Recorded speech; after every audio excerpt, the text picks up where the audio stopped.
Assalamualaikum warahmatullahi wabarakatuh. Hello guys, good morning everyone. We from group 5. We will to present our discuss result about international marketing of multinational company. Let me to introduce our group discuss. My name is Nadia Sibayuni and my friends Inkelarang Asyaif, Bentar Kusdimanto, and Jaka Avianto. And then he is Mr. Pasitio Hadi as our the International Marketing Management lecture.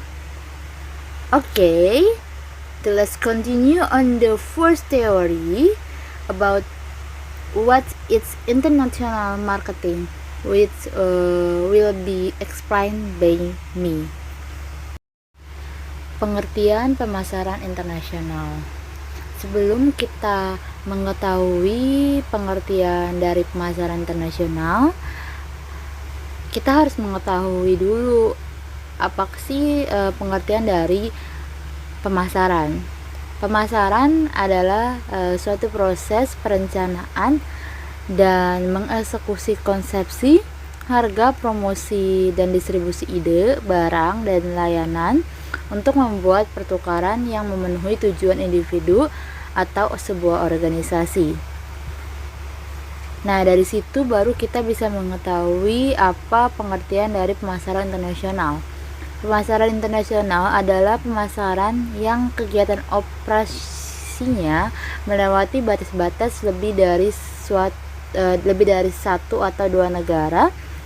Sedangkan perusahaan multinasional atau internasional adalah perusahaan besar yang umumnya berada di berbagai negara industri dan mempunyai kantor di berbagai negara lainnya, umumnya di berbagai negara berkembang. Nah, untuk menjadi sebuah perusahaan internasional atau picorning internasional tidaklah terjadi begitu saja, melainkan melalui beberapa tahap. Ada 4 tahap. Yang pertama itu ada tahap no forex marketing. Tahap ini, perusahaan ini sudah berhubungan dengan dunia internasional, tapi bukan karena inisiatif atau belum ada usaha sendiri untuk memasarkan produknya ke pasar luar negeri. Tahap yang kedua itu ada infrequent forex marketing. Pada tahap ini perusahaan mulai memasarkan sendiri ke pasar luar negeri, tetapi hanya atau jika produknya ini mempunyai surplus produksi. Jadi apabila pasar domestik masih mampu menyerahkan atau menyerap produk perusahaan tersebut, kegiatan ini tuh bakal ditinggalkan gitu. Terus yang ketiga itu ada tahap regular forex marketing. Pada tahap ini perusahaan sudah mempunyai perencanaan nih untuk memasarkan produknya ke pasar asing, dipasarkan sendiri atau melalui penyalur domestik maupun distributor asing. Tujuannya memang untuk melakukan ekspansi pasar domestik dengan sudah mulai berusaha memahami kebutuhan maupun keinginan pasar internasional. Dan yang terakhir itu ada tahap global marketing operation. Nah, di sini di tahap ini perusahaan ini udah benar-benar telah terlibat dengan dunia internasional secara global. Kegiatannya tidak hanya sebatas pemasaran saja, tapi sudah merencanakan operasional, produksi maupun organisasi bersaing di pasar dunia gitu. Nah, kegiatan pemasaran sebuah perusahaan internasional ini seringkali nih diselenggarakan sebagai sebuah fungsi terpisah dan berdiri sendiri dalam sebuah perusahaan.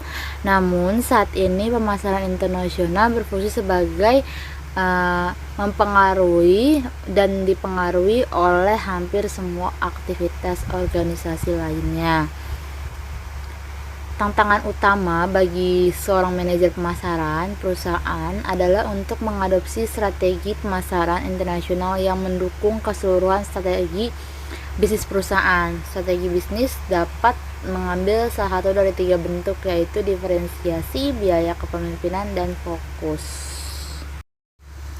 Oke, selanjutnya ini ada standarisasi dan kostumisasi pemasaran internasional. Apa sih perbedaan standarisasi dan kostumisasi? Pada dasarnya, standarisasi ini berfokus pada sisi biaya dari persamaan keuntungan, di mana bila sebuah perusahaan mengendalikan biaya, maka keuntungan perusahaan ini akan ditingkatkan. Sedangkan kostumisasi itu berfokus pada sisi pendapatan dari persamaan keuntungan, yang dimana dengan menghadirkan sebuah kebutuhan pelanggan yang unik dalam setiap pasar, perusahaan ini akan mampu mengisi harga tinggi dan menjual barang-barang yang lebih di setiap pasar.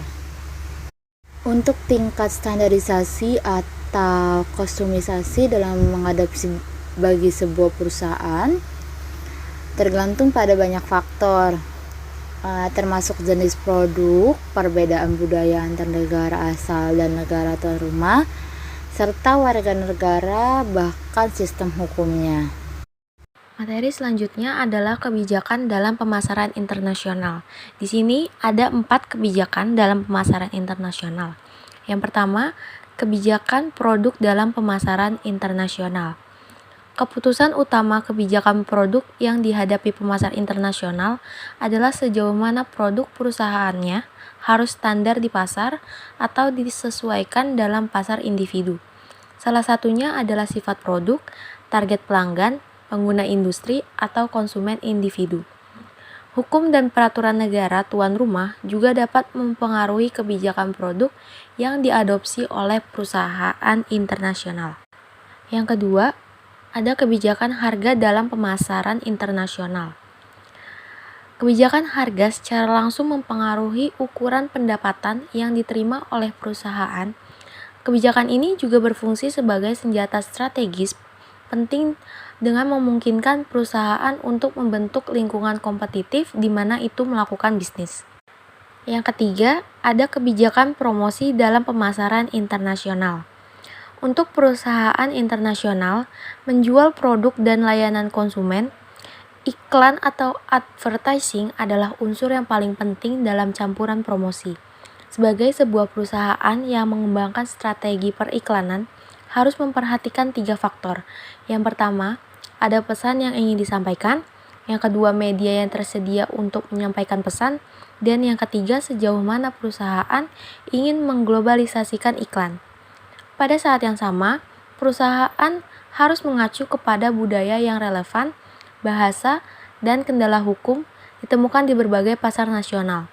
Pesan iklan adalah fakta-fakta atau tayangan pengiklan yang ingin disampaikan kepada pelanggan potensial.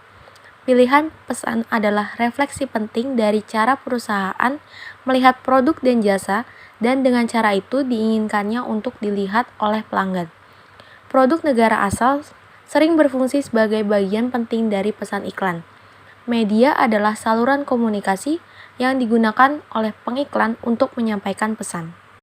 Yang keempat, ada kebijakan distribusi dalam pemasaran internasional.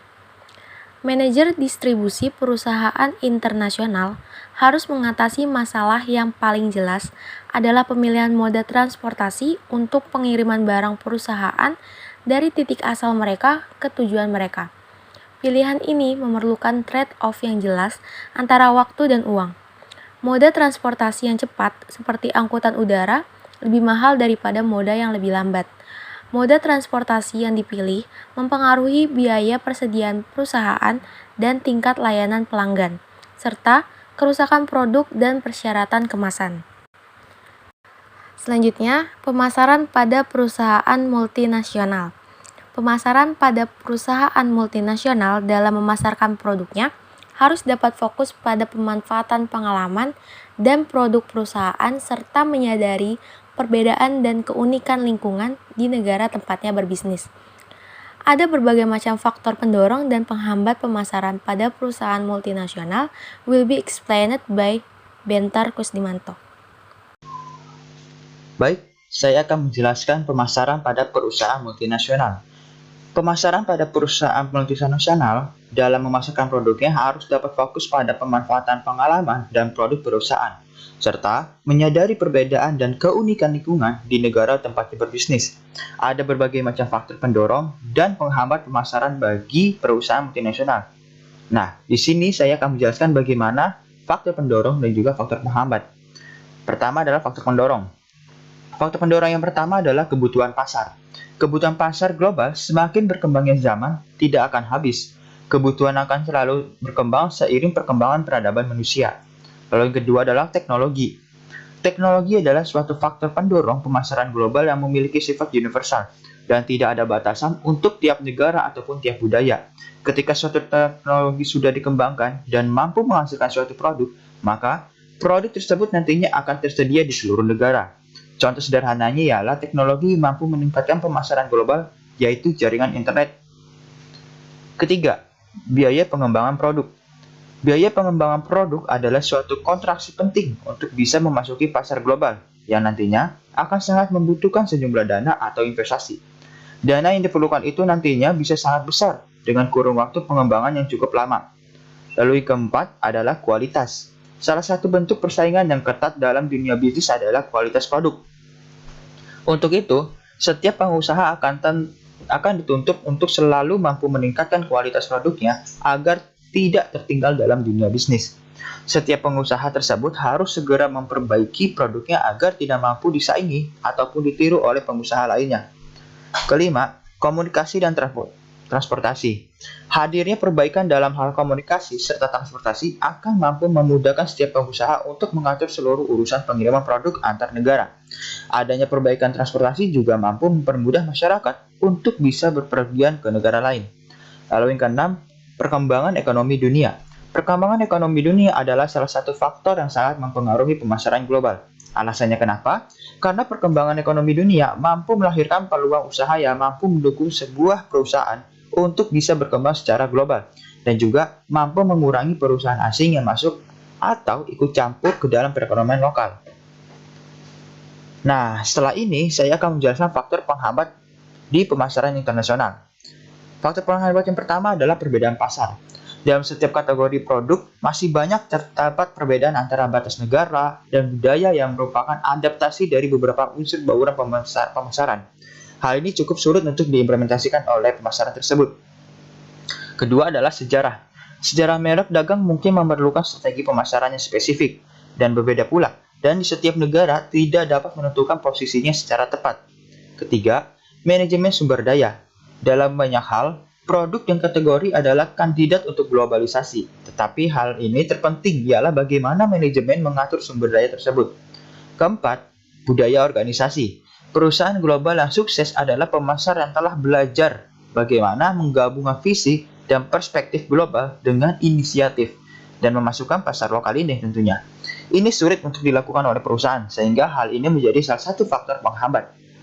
Kelima, kontrol atau hambatan nasional untuk masuk ke negara. Setiap negara melindungi perusahaan lokal dan kepentingan mereka dengan melakukan kontrol atas akses pasar, sehingga dengan adanya kontrol tersebut dari negara-negara tersebut menyebabkan hambatan bagi pemasaran internasional. Nah, mungkin untuk selanjutnya kita bisa langsung masuk ke contoh kasus. Adapun contoh kasus yang kami angkat di sini adalah perusahaan Coca-Cola. Coca-Cola adalah sebuah perusahaan multinasional asal Amerika Serikat dalam bidang minuman, termasuk pabrikan, pengecer, dan pemasar konsentrat minuman non-alkohol dan sirup yang bermarkas di Atlanta, Georgia, Amerika Serikat. Perusahaan minuman Coca-Cola memiliki pendekatan dan strategi pemasaran internasional yang unik dan lebih terfokus pada kontribusi sosial. Meskipun Coca-Cola adalah perusahaan besar, Coca-Cola juga berkonsentrasi pada program-program di komunitas kecil dan menanamkan banyak dana serta waktu untuk membantu badan amal kecil. Semisal, Coca-Cola juga telah membangun 650 instalasi air bersih di Beni, Sueb di Mesir, dan mensponsori makanan Ramadan untuk anak-anak di Timur Tengah. Selain itu, Branding dari perusahaan Coca-Cola ini seringkali mengusung tema dan konsep bernuansa kebahagiaan serta keceriaan masyarakat. Taktik promosi dan pemasaran internasional seperti ini pun seringkali disambut baik oleh masyarakat internasional, sebab masyarakat seluruh dunia cenderung lebih menghargai perusahaan besar yang mau turun berkontribusi membantu rakyat kecil dibandingkan dengan perusahaan-perusahaan yang selalu terfokus untuk menjual produknya ke masyarakat. Okay, maybe that's all the presentation we gave regarding the international marketing of multinational companies. Thank you very much. See you. Wassalamualaikum warahmatullahi wabarakatuh.